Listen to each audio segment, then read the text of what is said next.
You would be amazed what people will say around the person scrubbing brains out of their expensive hardwood floors. They treat me like I'm part of the cleaning supplies, completely deaf and invisible. That is exactly how I found out Mrs. Vance did not just lose her husband to a random home invasion.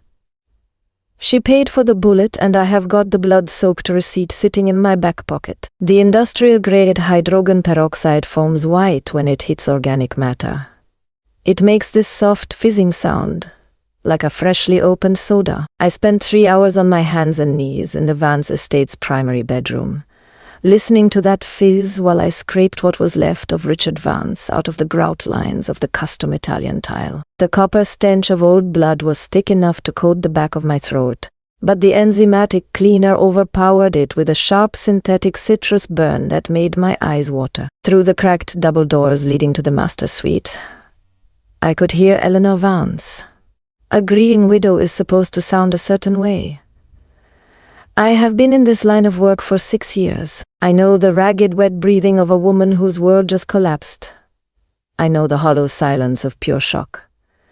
Eleanor sounded like she was negotiating a corporate merger. The ice in her highball glass clinked a steady, rhythmic beat as she paced the hallway carpet. She was speaking in a hushed, clipped murmur into her cell phone. I kept my head down, my respirator mask tight against my face, and pushed the wire brush harder into the tile. "I do not care about the collateral," she whispered, her voice carrying over the fizzing peroxide. "The asset is liquidated. Just make sure the escrow clears by Tuesday. We are done here. People think a crime scene is cleared when the cops leave. They are wrong. The police take the big stuff, the weapon."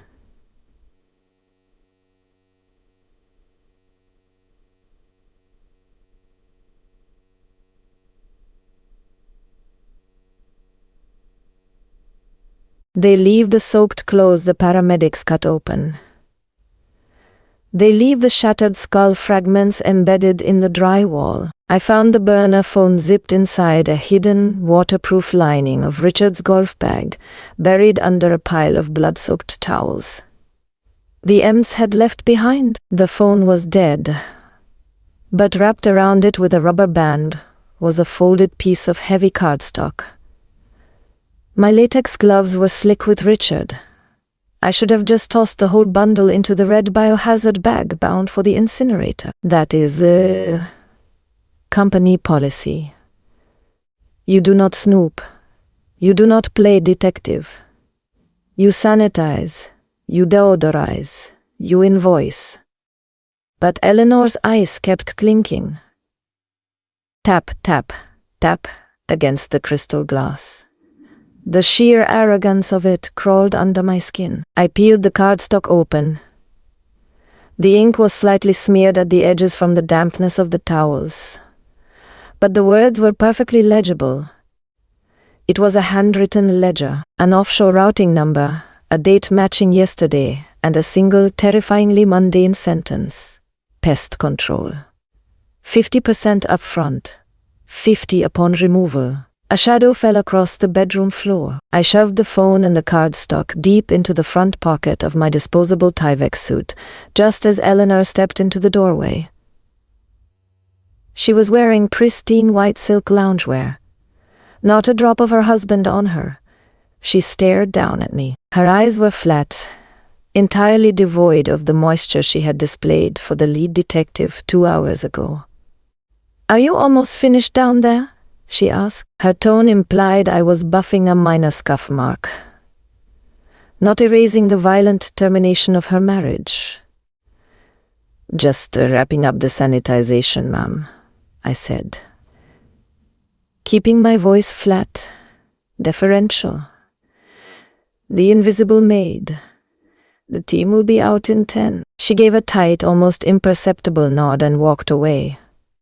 I packed up the ozone generator, stripped off my contaminated outer layers, and loaded the unmarked white van in the driveway. My hands were shaking so hard I could barely get the key into the ignition. The paper in my pocket felt like a brick of lead. I needed to go back to the warehouse, clock out, and burn the damn thing. I needed to forget Eleanor Vance and her sociopathic lack of grief. But right as I shifted into drive, the dispatch monitor mounted on my dashboard chimed. A priority overnight call. Top-tier residential. Double hazard pay. I tapped the screen to load the coordinates. The breath punched out of my lungs. The coordinates were for a third-floor walk-up in the South End. 42B Elm Street. I stared at the glowing green text until the letters started to blur. I had not spoken to Marcus in 5 years. Not since the screaming match at Mom's funeral. But I knew his address. The client name listed at the bottom of the work order was not a landlord. It was a woman's name, a woman who, according to the brief intake notes, had just returned home to find her husband the victim of a tragic home invasion. My thumb hovered over the decline button. The burner phone in my pocket pressed heavy against my thigh. I hit accept. There is no section in the corporate handbook that dictates the protocol for scrubbing your own brother's brain matter off a vintage Led Zeppelin poster. You just clock in, pull the straps of your respirator tight, and pretend the chunks of bone stuck in the drywall belong to a total stranger. The stairwell of Marcus's third-floor walk-up smelled like stale weed and cheap bleach. The uniforms had already cleared the yellow tape by the time I hauled my heavy equipment bags up the steps. A woman was standing by the radiator in the hallway, aggressively twisting a gold wedding band around her ring finger. Her intake file said her name was Sarah. She claimed she had been married to Marcus for 2 months. That was her first mistake. Marcus was severely allergic to gold. It gave him blistering contact dermatitis within 10 minutes of exposure. I stared at the skin beneath her ring. It was smooth, pale, and perfectly unblemished. "Are you the biohazard team?" she asked, her voice hitched in the back of her throat. It was a textbook, Oscar-worthy performance of a woman trying to hold back a sob. "Yes, ma'am," I mumbled. I kept my eyes locked on the scuffed floorboards as I dragged my cases past her. "I am sorry for your loss. I will be as quick as I can." I stepped over the threshold into 42B. The air hit me like a physical blow. It was a heavy, stagnant wall of raw copper and voided bowels. My stomach violently rebelled, a hot rush of acid burning the back of my throat. I swallowed it down hard, forcing my breathing into a shallow, rhythmic count. Inhale for 4, hold for 2, exhale. I am not a sister right now. I am a solvent. I am a sponge. The living room was a disaster, but not the kind Sarah had described in the police report. She told the cops Marcus had interrupted a burglary and put up a hell of a fight. I looked at the overturned coffee table, the carefully scattered books, and the shattered lamp sitting directly on top of the coagulated blood pool. The staging was insulting. You do not bleed a quart of arterial fluid onto the rug, and then neatly break a glass lamp over it.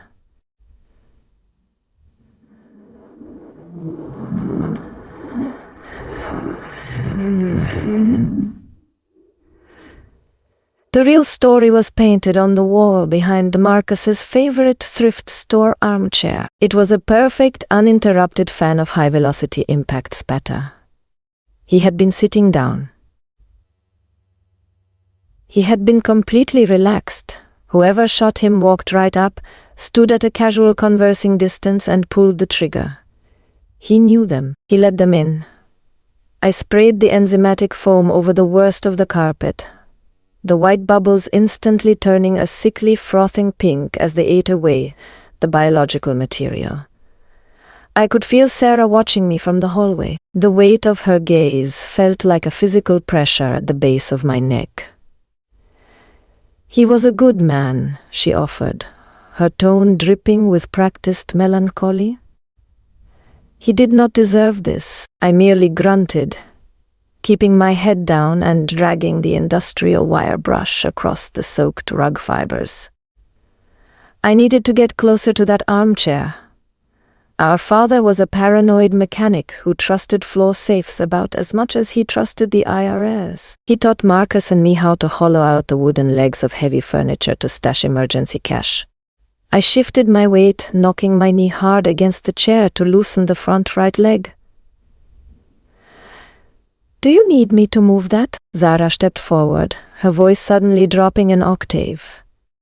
The grieving widow act vanished for a fraction of a second, replaced by something sharp, cold, and highly alert. "No." I coughed, pointing to a dark stain near the baseboard to distract her. "Just trying to reach the pooling under the trim." "You might want to step back, ma'am. The chemical fumes are rough on the lungs." She hesitated for a long second.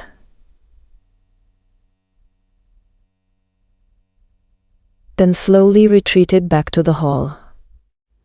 The moment she was out of my peripheral vision, I grabbed the wooden base of the chair leg.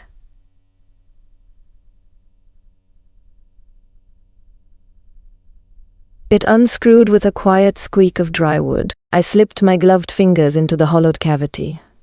There was no cash, just a thick, tightly rolled bundle of heavy cardstock, secured with a thick rubber band. Even through the latex gloves, I recognized the texture. It was the exact same expensive paper stock I had pulled from Richard Vance's golf bag 3 hours ago. I shoved the roll deep into my heavy work boot, just as Sarah's shadow stretched back across the floor. I waited until I was safely locked inside the filthy bathroom, supposedly treating the sink trap, before I pulled the roll from my boot. My hands were slick with sweat inside the gloves as I snapped the rubber band. It was a stack of custom-printed business cards. Matte black, with crisp, minimalist silver lettering. Pest control. Discreet solutions. Beneath the text was a phone number. I did not even need to check the bloody receipt currently sitting in my van to recognize it. It was the exact same burner number Eleanor Vance had wired 50% to yesterday. My brother was not a random victim. He was the syndicate's hitman. And whoever Sarah was, she was the cleaner they sent to erase the exterminator. Then, right on the other side of the bathroom door, I heard the unmistakable heavy metallic click of a suppressed pistol being racked. There is a specific metallic slide and snap a weapon makes. When a round is chambered, it sounds exactly like a heavy deadbolt sliding into place, locking you inside a coffin. I was sitting on the edge of my dead brother's bathtub, holding a stack of his hitman business cards, listening to my own executioner breathe on the other side of a hollow core door.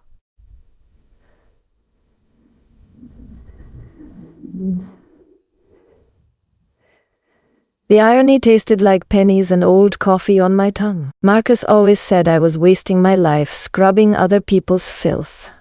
Turns out, he was making the filth. And now his fake widow was going to add me to the stain on the rug. I did not panic. Panic is for people who still believe someone is coming to save them. Instead, my brain went completely, terrifyingly quiet. I stared at the heavy plastic chemical caddy resting on the hexagonal floor tiles. My eyes traced the bold hazard labels. Bottle A, Industrial Quaternary, ammonia. Bottle B, high concentration sodium hypochlorite. Bleach, every OSHA safety module, every hazmat certification I ever took. Hammer's Home 1, absolute rule. You never cross-contaminate. The resulting chemical reaction creates chloramine gas. In an unventilated space, the vapor converts to hydrochloric acid the second it touches the moisture in your eyes, your throat, and your lungs. It melts you from the inside out. I grabbed the ammonia bottle. The thick plastic crinkled loudly under my tight grip. "Hey," Sarah called out from the hallway. The trembling, fragile widow routine was entirely gone. Her voice was flat, bored, and thoroughly professional. "Open the door. I need to get in the medicine cabinet." "Give me 1 second," I called back. My voice was surprisingly steady.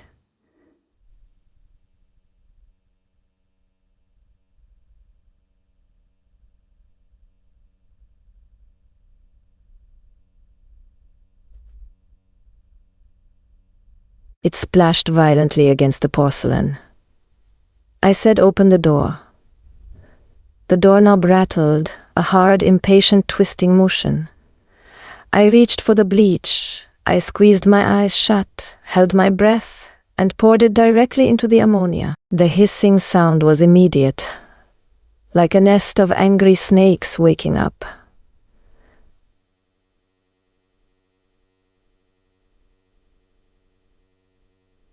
A thick, heavy cloud of yellow-green vapor violently boiled up from the water.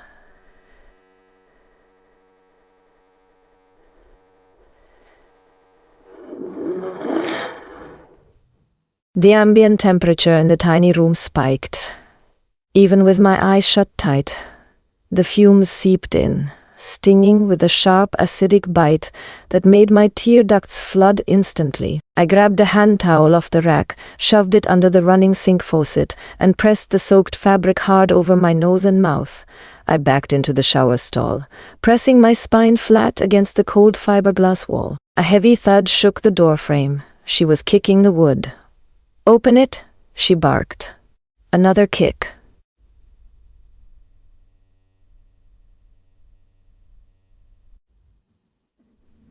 The cheap wood splintered around the lock mechanism. The toxic vapor was rising fast, filling the upper half of the room. My chest burned with the agonizing need to take a breath.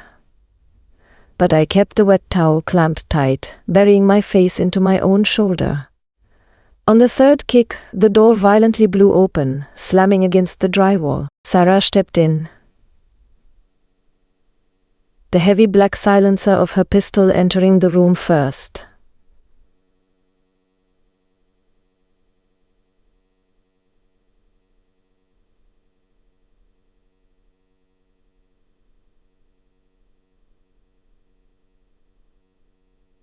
She swept the barrel toward the toilet, her eyes scanning through the shower curtain for me. Human instinct is a fatal flaw. When something shocks you, you gasp. Sarah inhaled sharply, drawing a massive, unadulterated lungful of chloramine gas directly into her respiratory tract. She did not scream. She could not. Her vocal cords locked up instantly. Her eyes bulged, bloodshot and weeping thick tears as the acid began eating the soft tissue. The gun slipped from her fingers, clattering loudly against the floor tiles as both her hands flew to her own throat. She dropped to her knees, making a horrifying, wet, gagging sound, violently scratching at her own neck to find air that was not poison. I kept the wet towel over my face.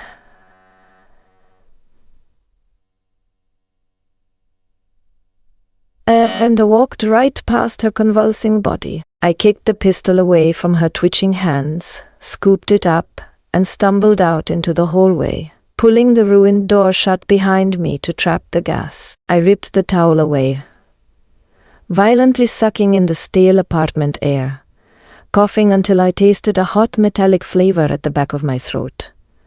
I survived. I beat the syndicate's cleaner. Then, the encrypted work tablet clipped to my tool belt buzzed. It was a direct message from my own dispatch company. The exact same dispatch center that sent me to Richard Vance. The same automated system that sent me to my dead brother's living room.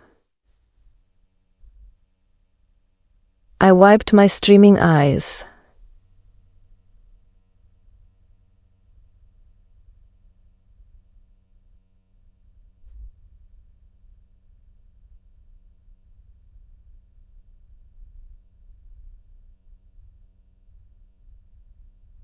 Betrayal tastes exactly like stomach acid and cheap copper. For 6 years, I thought I worked for a faceless corporate cleaning service. I thought the dispatchers pinging my tablet were just bored college dropouts drinking stale coffee in some fluorescent-lit strip mall. I stared at the cracked screen of my company-issued tablet, the glowing green text burning into my retinas. Target 42B engaged. Did the cleaner handle the sister yet? The sister. Me? They did not even use my name. I had 6 years of perfect performance reviews. I worked triple shifts on Thanksgiving to scrub out hoarding houses. And to them I was just a nameless loose end, waiting to be tied up by a fake widow dying in a bathroom. I leaned my back against the hallway's peeling floral wallpaper, sliding down until my knees hit the floorboards. My chest was still heaving, my lungs violently rejecting the lingering traces of chloramine gas that had leaked under the bathroom door. The suppressed pistol resting in my lap was heavy.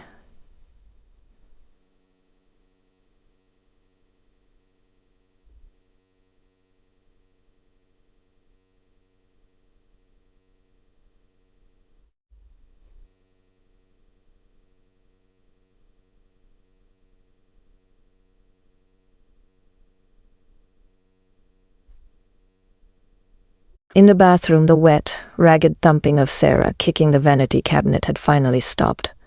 The apartment was completely, devastatingly quiet. I forced myself to stand up. My joints popped loudly in the silence. I did not open the bathroom door fully. I just kicked it a few inches wider, keeping my face turned away from the settling yellow haze near the ceiling. Zara was slumped awkwardly over the edge of the bathtub, her skin mottled with angry, weeping chemical burns. I took a shallow breath, reached into the toxic air, and dug my gloved hands into the deep cargo pockets of her pants. She smelled like melted plastic and burnt hair. I pulled out a heavy black key fob and a sleek, unmarked smartphone. I backed away, letting the door swing shut. I dropped my company dispatch tablet onto the hardwood floor and brought the heavy heel of my steel-toed work boot down on it, right in the dead center of the screen. The glass spider webbed with a loud crunch, the screen flickering black. If they were messaging me through the proprietary dispatch app, they were absolutely tracking its internal GPS. I had maybe 5 minutes before the actual cleanup crew arrived to sweep up Sarah's failure. I needed to move, but my legs felt numb. I looked back at the living room, at the dark, sticky stain blooming across the rug where my brother died. He was the syndicate's exterminator. I was their mob, and the people signing both our paychecks were playing us against each other on the exact same chessboard.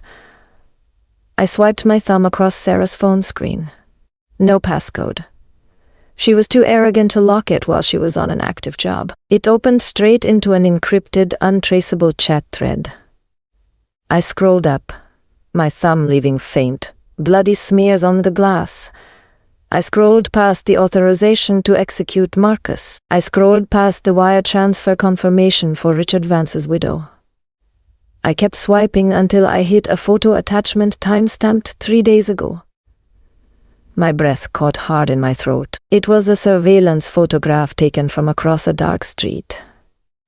It showed me, sitting on the sagging front porch of my duplex, drinking a cheap beer in my sweatpants. Underneath the photo was a message from a user simply labeled Control. The exterminator is getting sloppy. He missed his last quota. Use the sister as leverage. Show him the photos. If he balks, execute him in his apartment and dispatch her to clean the scene. It will send a message to the rest of the payroll. Marcus did not die because he was a careless hitman. He died because he refused to let them touch me. My estranged, cold-blooded brother took a bullet to the head to keep me off the syndicate's radar, and I just spent the last hour scrubbing his blood out of the carpet for $40 an hour. Before I could even process the crushing weight of that realization, the phone in my hand vibrated so hard I almost dropped it. An incoming audio call. The caller ID was not a blocked number or a cryptic alias. It was a name I recognized instantly. Arthur Vance, the CEO of my cleaning company.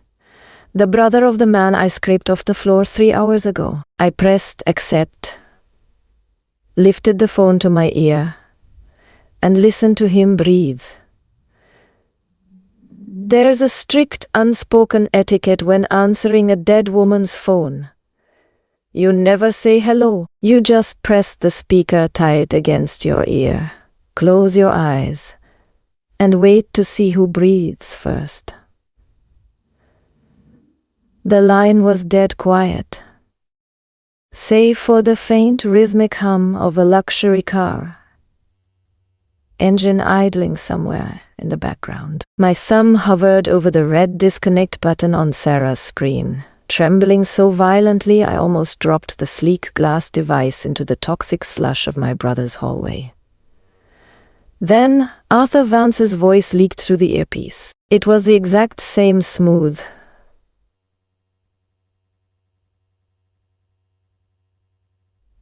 Scotch-cured baritone he used in the corporate orientation videos. I was forced to watch every January. Sarah, tell me the hazard is contained.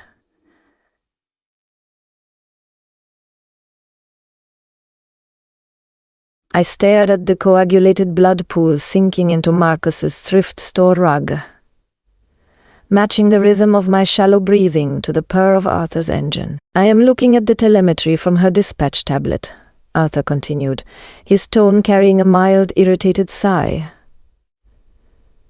The heart rate monitor on her company-issued smartwatch went offline 4 minutes ago. I assume you stopped her heart. Confirm the kill, Sarah. I have a board meeting at noon. My blood ran completely cold. Company smartwatches, the cheap rubber fitness trackers human resources mandated we wear to lower our health insurance premiums. They were not tracking our daily steps. They were monitoring our vitals to know exactly when a target was neutralized.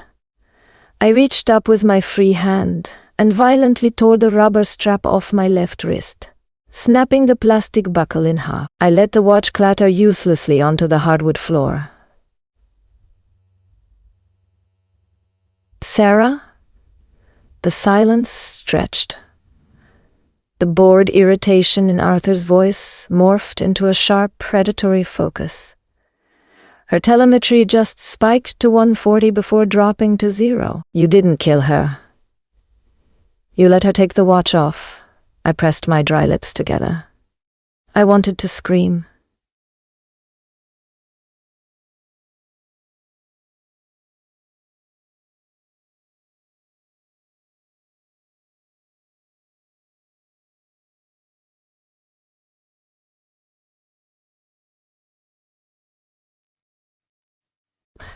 Instead, I pressed the phone closer, letting my ragged, uneven breathing bleed directly into his microphone.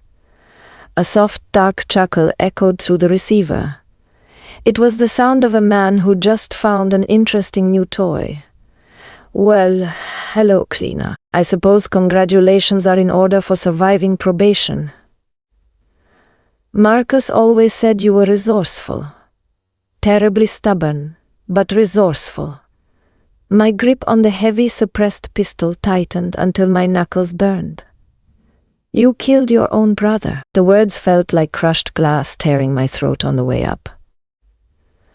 Richard was bad for the portfolio, Arthur corrected effortlessly, as if we were discussing quarterly stock options.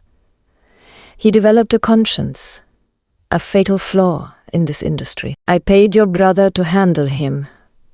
Marcus took the advance.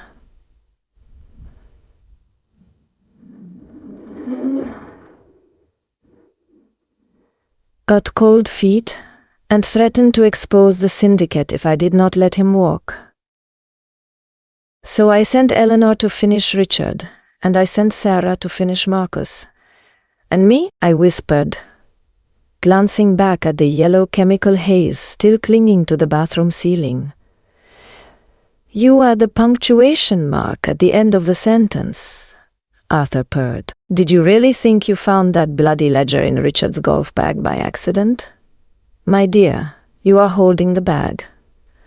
Look at the heavy metal in your right hand. Look at the serial number.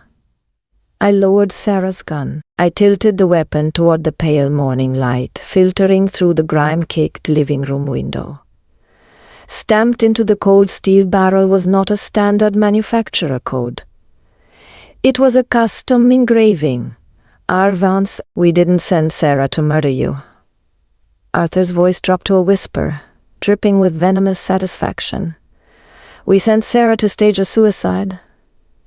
The police are already on their way to 42B Elm Street. They are going to find the unhinged sister, dead on the floor of her brother's apartment, holding the exact weapon used to execute Richard Vance yesterday afternoon. Have a nice shift." The line clicked dead, and down on the street below, the heavy wail of police sirens began to scream. Framing a professional crime scene cleaner for a staged murder-suicide is a fundamentally stupid idea. We spend 40 hours a week studying exactly how gravity pulls a blood droplet down a painted wall, meaning I knew instantly that the geometry of Marcus's living room would never support Arthur's fabricated narrative. But the beat cops kicking down the front door downstairs would not care about geometry. They would just see a dead hitman, a dying woman in the bathroom, and me holding the smoking gun. The wail of the sirens cut off abruptly right outside the building. Heavy boots hit the pavement, followed by the muffled crackle of police radios bleeding through the thin window panes. I shoved the suppressed pistol deep into the waistband of my work pants. The cold, cross-hatched steel bit violently into my hip bone. Arthur wanted me to die here, an obedient little stain ready to be bleached out of the corporate ledger, but he forgot about the chemistry. I grabbed a thick roll of industrial duct tape from my equipment bag. I ripped off a long strip with my teeth and slapped it over the deadbolt lock of the front door, sealing the gap. Then aggressively taped the edges of the wooden door frame. It would not stop a police battering ram, but it would make the apartment relatively airtight. The yellow-green chloramine gas was still thick inside the bathroom, steadily creeping out into the hallway. The moment the tactical units breached this apartment, they were going to choke on vaporized acid. They would have to fall back, secure a perimeter, and wait for a dedicated hazmat team. I just bought myself a 20-minute head start. I scrambled toward the living room window, unlatching the rusted lock and throwing the sash open. The heavy black key fob I pulled off Sarah's corpse felt like a hot coal in my pocket. I swung my legs over the sill, my steel-toed boots hitting the cast-iron slats of the fire escape with a dull, heavy thud. Down on Elm Street, a dozen blue and red light bars strobed violently against the brick facades. Uniforms were swarming the lobby entrance, weapons drawn. I did not go down. I went up. I hauled myself up the rusted iron stairs, my lungs burning as I reached the flat tar paper roof. I vaulted the low concrete parapet, crossing over the dividing wall to the adjacent apartment building. I kept my head tucked low, sprinting across the gravel roof until I found the maintenance access door for 44B. I picked the cheap brass padlock with a flathead screwdriver I keep in my breast pocket, slipped inside the stairwell, and walked calmly down 3 flights of stairs like I actually lived there.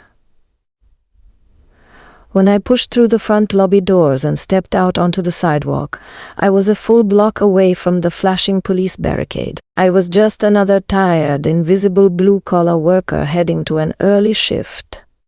I ducked into a narrow, trash-choked alleyway adjacent to a 24-hour laundromat. I pulled Sarah's heavy key fob out into the damp morning air. My thumb hovered over the unlock button.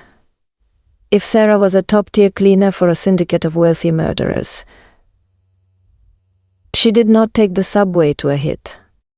I pressed the button. 30 feet away, tucked deep in the shadows behind an overflowing commercial dumpster, the headlights of a matte black,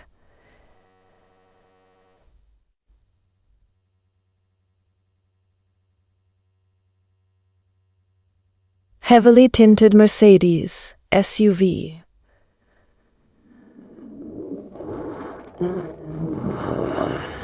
I walked up to the driver's side, yanked the heavy door open, and climbed into the cabin. It smelled strongly of ozone and rich, unblemished leather. I hit the push-to-start ignition. The dashboard console lit up immediately, not with a radio interface, but with a highly customized encrypted tactical map. It was a real-time digital ledger, a high-tech version of the bloody cardstock I found in Richard's golf bag yesterday. My eyes scanned the glowing green text. Marcus's name was listed, stamped with a bright red neutralized tag. My name was directly below his, currently blinking yellow for in progress, but it was the third name on the morning docket that made the acidic taste of bile vanish completely from the back of my throat, replaced by a cold razor-sharp spike of pure adrenaline. Arthur Vance thought he was the puppet master, orchestrating this entire bloodbath to protect his corporate cleaning empire. He was arrogant. He forgot who was actually signing the checks. The widows did not share power. According to the active contract blinking on the dashboard monitor, Arthur Vance was scheduled to be executed at exactly 8:00 a.m., and the client who just authorized the exorbitant down payment for his assassination was his own grieving sister-in-law, Eleanor. I dropped the stolen SUV into drive. I am not running away to hide. I am going to an execution. Driving a dead woman's $80,000 car feels surprisingly natural when your clothes are stiff with your brother's coagulated blood. The steering wheel was wrapped in hand-stitched Napa leather, completely at odds with the crust of dried organic matter flaking off my knuckles.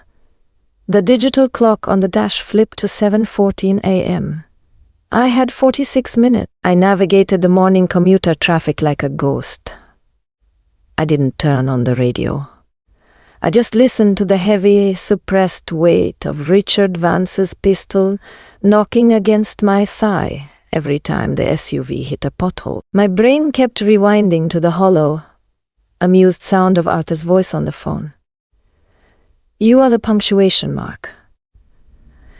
That is all my family was to these people. A hyphen.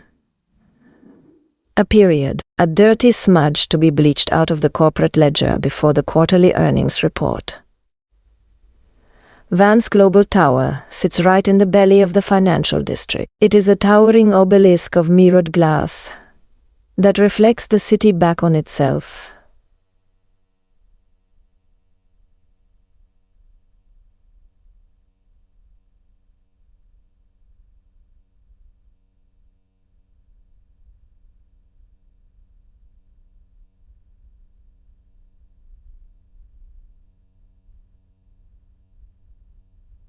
I glided the heavy vehicle down the concrete ramp.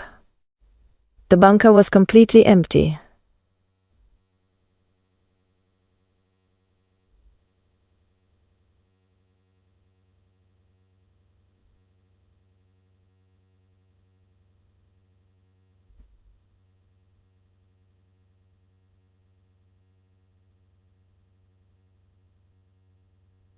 The silence in the underground garage was thick, pressing hard against my eardrums. I stepped out, my steel-toed boots echoing sharply off the painted concrete. I looked like a slaughterhouse worker. My protective Tyvek suit was stripped off, but my work pants were ruined, soaked through with chemical foam and copper-scented bodily fluids. I racked the slide of Richard's gun. The heavy, oily click swallowed the silence. I bypassed the main elevator bank. Elevators are just expensive steel coffins if someone locks the override from a security desk. I took the concrete fire stairs instead. My quadriceps burned with lactic acid, every shadow stretching across the stairwell, looking exactly like a gun barrel. I reached the penthouse level, swiping Sarah's heavy black keycard over the biometric scanner. The magnetic lock disengaged with a soft, expensive sigh. The executive suite smelled exactly like the pristine master bedroom where Eleanor had sipped a highball yesterday. Expensive cedar wood, aggressive air conditioning, and the metallic tang of absolute unchecked arrogance. I crept down the thick carpet of the main hallway, gripping the pistol with both hands. I expected a small army of private security contractors. I found zero. The floor was completely deserted. Through the frosted glass of the primary boardroom, I saw a silhouette. A tall man in a tailored suit standing by the floor-to-ceiling windows, staring out at the hazy morning skyline. He was completely alone, waiting for the 8-0 hit. I raised my gun, pressing my shoulder flat against the heavy oak double doors. My finger slipped inside the trigger guard, hovering over the cold metal. I was ready to kick the wood inward and put a bullet through Arthur's spine. But before my boot even left the carpet, the distinct, rhythmic squeak of a rubber-soled shoe echoed from the opposite end of the corridor. I melted backward, slipping into the dark alcove of a copy room, clamping my jaw shut to muffle my own breathing. A man in a rumpled, cheap gray suit walked right past my hiding spot. He was carrying a suppressed tactical sidearm, holding it tight against his hip. But it was not a syndicate cleaner. I recognized the slouch. I recognized the stale reek of cheap drugstore aftershave and old cigarette smoke. It was the lead homicide detective from Richard Vance's crime scene yesterday. The exact same cop Eleanor had fake cried for while I scrubbed brains out of her grout lines. The detective did not kick the boardroom door down. He just pushed it open casually, stepping into the morning light. "Morning, Artie," the cop grunted, his voice carrying clearly down the hall. "Eleanor says it is time for a change in upper management." He raised his weapon and pulled the trigger. A muted, heavy thud echoed through the suite. The silhouette by the window violently jerked, shattering the glass behind him, and crumpled to the floor. I watched the detective step forward, lowering his weapon, nudging the body with the toe of his cheap dress shoe. He froze. His shoulders stiffened. I leaned out of the alcove, just far enough to see the dead man's face reflected in the remaining shards of window glass. It was not Arthur Vance. The man bleeding out on the expensive Persian rug was the exact same uniformed beat cop I saw kicking down my brother's apartment door 30 minutes ago. Arthur was not the target. The digital hit list in the Mercedes was a decoy. We were all walking into a slaughterhouse. Then the heavy steel security shutters at both ends of the executive hallway violently slammed down, locking us in. You can always tell the difference between a room designed to keep people out and a room designed to keep them in.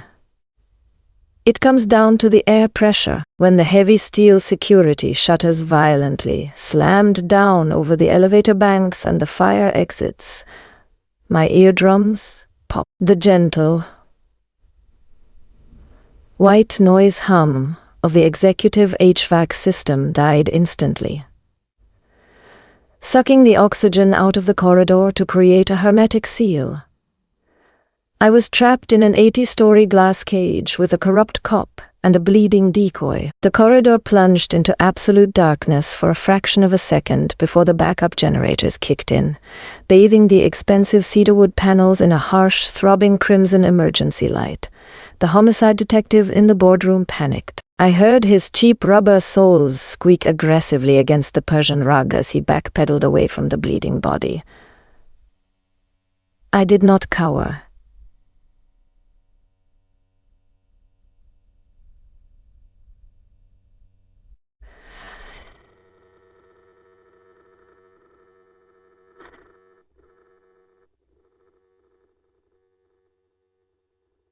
I stepped out, planting my work boots squarely on the thick carpet, and leveled Richard's heavy pistol directly at the center of the detective's chest. He spun around, bringing his own weapon up. We froze in the red light, 15 feet apart. A thick bead of sweat cut a shiny track through the cheap drugstore foundation he used to cover up his pockmarks. His hands were shaking so hard the front sight of his service weapon jittered like a frantic metronome. He recognized me. I saw his pupils dilate as his brain struggled to process why the invisible maid from the Vance estate was standing in a locked penthouse holding a custom-engraved firearm. "You," he wheezed, his voice cracking. "Drop the gun. I am a sworn officer of the law." I almost laughed. The sound that clawed its way up my throat was jagged and ugly. "You just shot a uniform in the back of the head to cash a syndicate paycheck." "Do not talk to me about the law." "Kick the weapon away." He swallowed hard, his eyes darting wildly toward the shattered floor-to-ceiling window.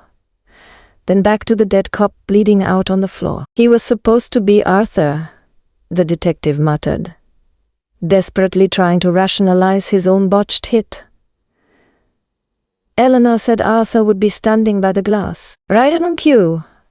A sharp static pop echoed from the high-fidelity ceiling speakers above us. "I did say that, didn't I?" The voice bleeding through the intercom was not Arthur's smooth, arrogant baritone. It was a woman's voice, crisp, unbothered, and entirely devoid of the fabricated grief I had listened to yesterday. Eleanor Vance. The detective's shoulders dropped a fraction of an inch in relief. "Eleanor..."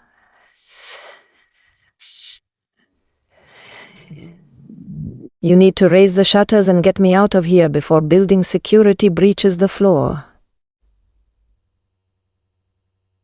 "Security works for me, detective." Eleanor murmured over the speakers. The audio was crystal clear, capturing the faint, rhythmic clink of ice in a highball glass. She was watching us through the ceiling cameras, drinking while she worked. And the intel was perfect. The detective blinked, the color rapidly draining from his face in the red light. "What are you talking about? This is a beat cop." "I know," Eleanor purred. "That is Officer Miller. He was the first responder at your brother's apartment this morning, cleaner. He is also the only honest cop left in the precinct who refused to take my money. He was quietly building a wiretap case against our mutual friends." My stomach violently dropped.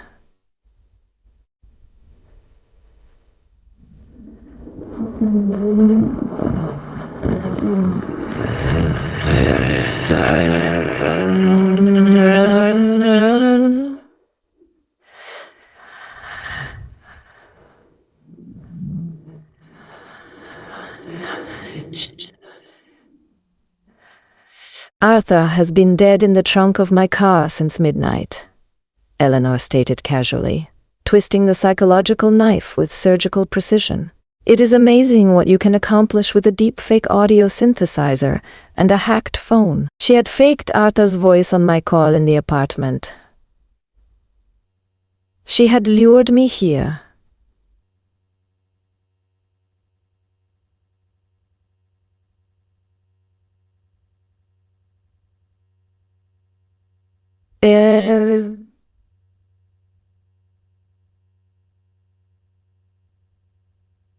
Service detective. The speaker crackled as she shifted her focus. "And thank you, cleaner, for bringing the exact weapon used to murder my husband directly to the scene of a dead police officer.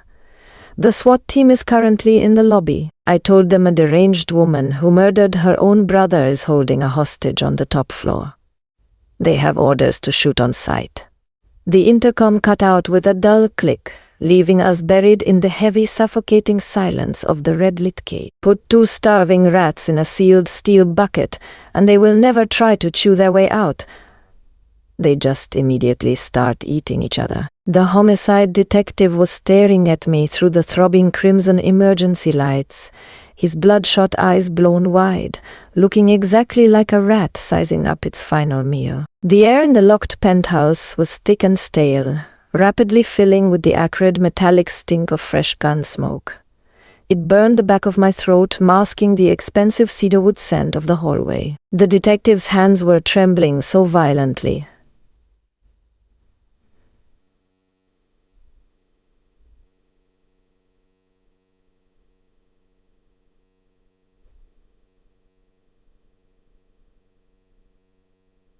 that the barrel of his service weapon jittered like a frantic metronome.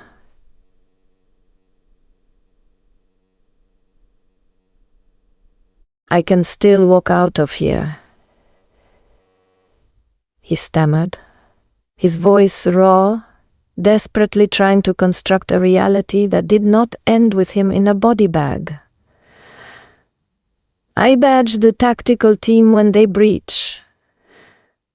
I tell them you ambushed Miller. I tell them I walked into the crossfire and put you down. Look at the blood pool," I told him. My voice was dangerously flat, completely devoid of the panic currently drowning him.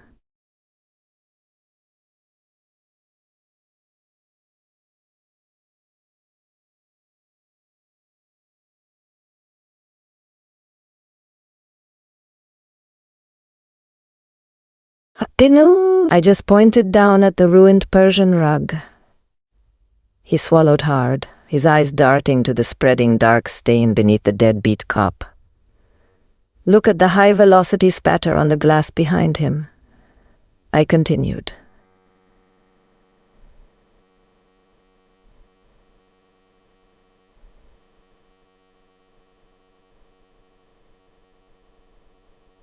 "You shot him in the back of the head from 3 feet away. The entry wound geometry is going to match your height, your stance, and the barrel of your specific gun. There is no crossfire. I am a crime scene cleaner. I know exactly how this room reads to a forensic tech. They will have you in a federal indictment before your shift officially ends." The realization physically crushed him. His shoulders caved inward, and the heavy black pistol in his hand dipped toward the floor. Beneath my heavy work boots, the concrete floor began to vibrate. It was a faint rhythmic mechanical hum traveling up the building's spine. The security override. SWAT was manually winching the service elevator up the 80 floors. We had maybe 4 minutes before heavily armored operators flooded the corridor with flashbangs and hollow points. "Eleanor is liquidating her assets," I whispered, stepping right into his personal space. I could smell the stale nicotine sweating out of his pores. "You are not a cop anymore. You are biological waste, and I am the only person in this room who knows how to dispose of a mess. What do we do?" He choked out, completely hollowed out by fear. He was begging a maid for his life. "Take off your jacket," I commanded. "Give me your radio and your badge." He stripped off the cheap gray suit jacket without a second thought. He fumbled wildly with the metal clip on his belt, handing the gold shield over to me. He was essentially surrendering his entire identity to a ghost. "Now," I said, finally raising my weapon and pointing it directly at his right kneecap. "Get on the ground. Hands behind your back." He blinked, confusion warring with the sheer terror in his brain. But the absolute dead emptiness in my eyes made his knees buckle. He dropped to the thick carpet. I pulled the heavy industrial zip ties from my cargo pocket, the thick plastic ones I used to seal biological hazard bags. I grabbed his wrists, wrenched them aggressively behind his back, and pulled the plastic strap tight. The jagged internal teeth bit deeply into his skin with a loud ratcheting zip. "What are you doing?" he screamed, thrashing against the restraints as I grabbed him by the collar of his shirt. "A tactical team with shoot-on-sight orders needs a target."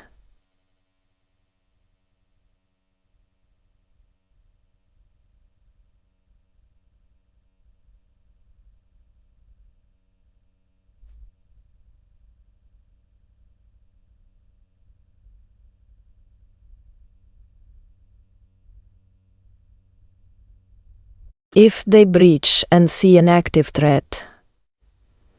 I picked up his loaded service weapon from the rug. I wiped the grip aggressively on my ruined chemical-soaked pants, removing my prints entirely. Then I forced the gun into his bound, trembling hands, wrapping his sweaty fingers tight around the trigger guard. The heavy steel security shutters at the far end of the hallway let out a deafening hydraulic shriek. The elevator winch was locked in.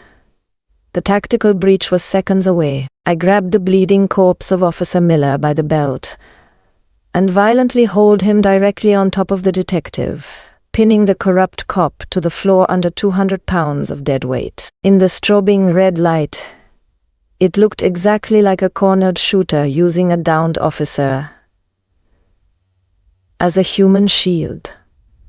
I stepped backward, melting into the pitch-black shadows of the copy room alcove.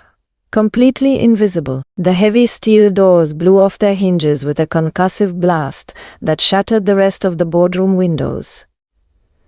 The loudest sound in the world is not a flashbang grenade tearing a solid oak door off its hinges. It is the wet, synchronized thud of 40 hollow-point rounds turning a human body into liquid. When the SWAT operators flooded the penthouse, their mounted tactical lights violently cutting through the crimson emergency strobes, they did not see a hostage situation. They saw a screaming man, aggressively thrashing on the floor, holding a loaded firearm, physically pinning a bleeding police officer.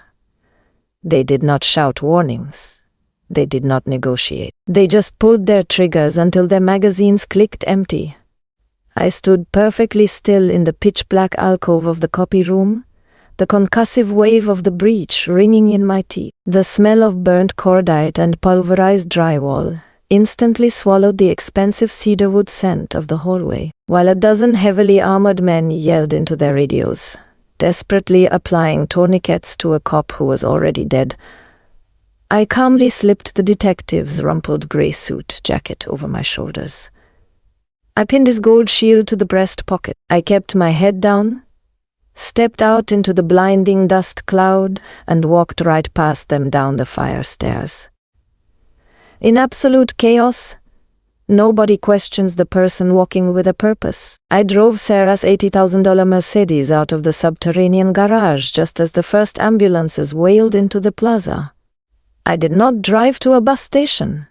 I did not flee the state. I tapped the encrypted digital ledger glowing on the dashboard console.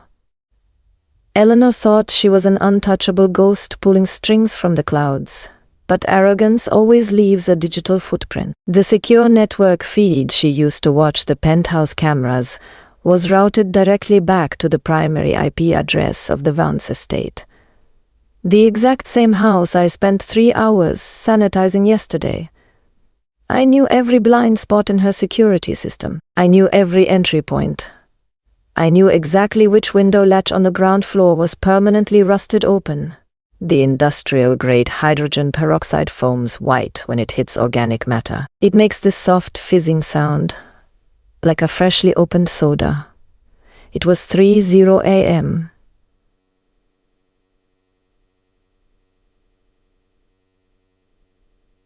And I was back on my hands and knees on Eleanor's custom Italian tile. Eleanor was sitting 3 feet away from me. She was wearing pristine white silk loungewear again. But this time, her wrists and ankles were bound tightly to her husband's imported leather armchair with my thick plastic biohazard zip ties. The jagged plastic teeth were dug so deep into her pale skin that her fingertips were turning a bruised, mottled purple.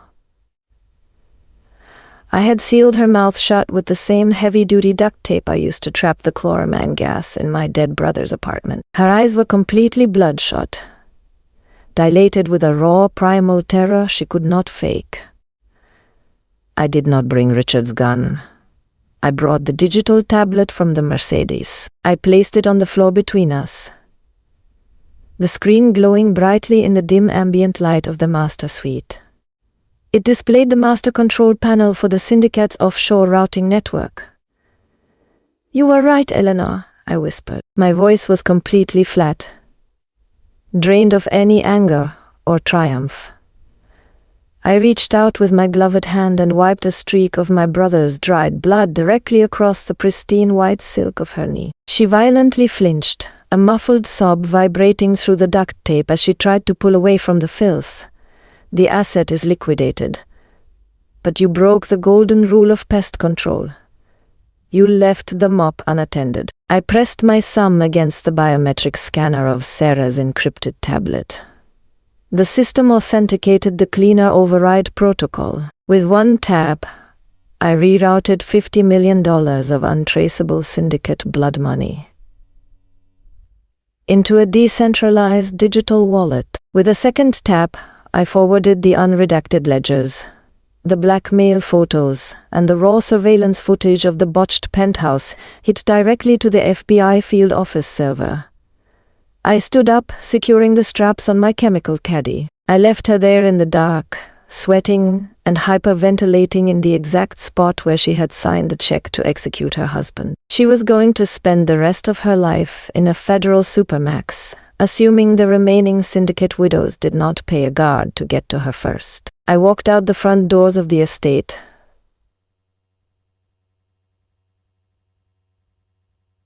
stripping off my latex gloves and tossing them into the meticulously manicured bushes. The cool, damp morning air hit my bare skin.